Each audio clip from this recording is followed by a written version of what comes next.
If you're like me and find deployment clasps uncomfortable on certain watch straps, I have a tip that can fix the problem.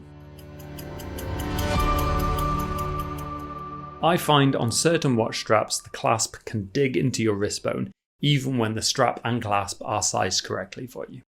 Luckily, there is a simple trick that can fix it.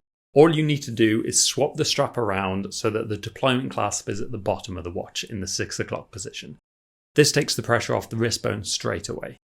Now, it can take a little getting used to putting the strap on upside down, and it may not work for everyone, but it's worth giving it a try before you give up on deployment clasps completely. Now, if you think it's weird having the strap upside down, I'm certainly not the first to do it.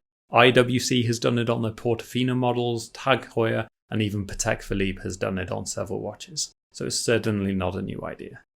I hope this helps. Remember to subscribe to the channel for more tips like this one. See you next time.